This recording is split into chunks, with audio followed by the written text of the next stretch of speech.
ক্যালকাটা নিউজে আপনাদের স্বাগত। মাসবা রয়েছে আপনাদের সঙ্গে। শুরুতেই যে গুরুত্বপূর্ণ খবরের দিকে নজর রাখবো। সিইও কে চিঠি জাতীয় নির্বাচন কমিশনের। নিবন্ধিত অস্বীকৃত রাজনৈতিক দল নিয়ে চিঠি। রাজ্যের নিবন্ধিত অস্বীকৃত রাজনৈতিক দল যারা কমিশনের সুযোগ সুবিধা নিচ্ছে তাদের বিরুদ্ধে ব্যবস্থা গ্রহণ করার নির্দেশ নির্বাচন কমিশনের। সেই সমস্ত রাজনৈতিক দলকে শো কজের নোটিশ জারির নির্দেশ, তাদেরকে ডেকে শুনানি করে পদক্ষেপ গ্রহণ করার নির্দেশ। সিইও কে চিঠি জাতীয় নির্বাচন কমিশনের। নিবন্ধিত অস্বীকৃত রাজনৈতিক দল নিয়ে চিঠি। রাজ্যের নিবন্ধিত অস্বীকৃত রাজনৈতিক দল যারা কমিশনের সুযোগ সুবিধা নিচ্ছে তাদের বিরুদ্ধে ব্যবস্থা গ্রহণ করার নির্দেশ নির্বাচন কমিশনের। বিস্তারিত জানবো। টেলিফোন লাইনে আমাদের প্রতিনিধি খালিদ জামাল রয়েছেন। খালিদ, কি জানানো হয়েছে? দেখো, ইতিমধ্যে কিন্তু মুখ্য নির্বাচন আধিকারিক দপ্তরকে আগেও কিন্তু একটা চিঠি জাতীয় নির্বাচন কমিশনের পক্ষ থেকে পাঠানো হয়েছিল, যেখানে বলা হয়েছিল যে রিকগনাইজ যে সমস্ত আনরিকগনাইজ পলিটিক্যাল পার্টি যারা রয়েছে তাদেরকে শোকজ করতে হবে।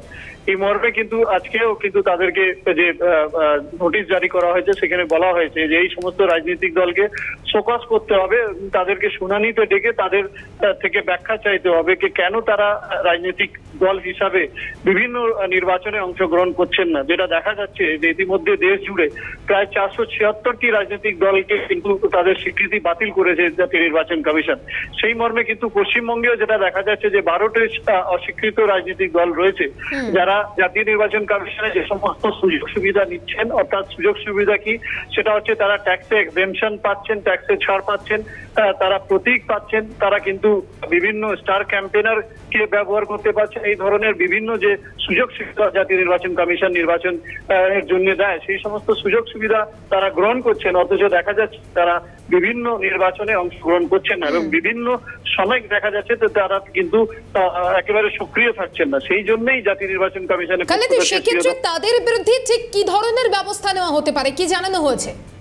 দেখো, প্রথমে বলা হয়েছে তাদেরকে বিজ্ঞাপন দিয়ে তাদেরকে নোটিশ দেওয়া, তাদেরকে এই মর্মে জানানো যে আপনাদেরকে এসে মুখ্য নির্বাচনী আধিকারিক দপ্তরের সঙ্গে দেখা করে শুনানিতে হাজিরা দিতে হবে এবং সেই হাজিরা দেওয়ার পরে কিন্তু তাদের থেকে শুনানি করার পরে সেই রিপোর্টটা নিয়ে 1 মাসের মধ্যে সেই রিপোর্টটা কিন্তু জাতীয় নির্বাচন কমিশনে পাঠানোর নির্দেশ দিয়েছে জাতীয় নির্বাচন কমিশন।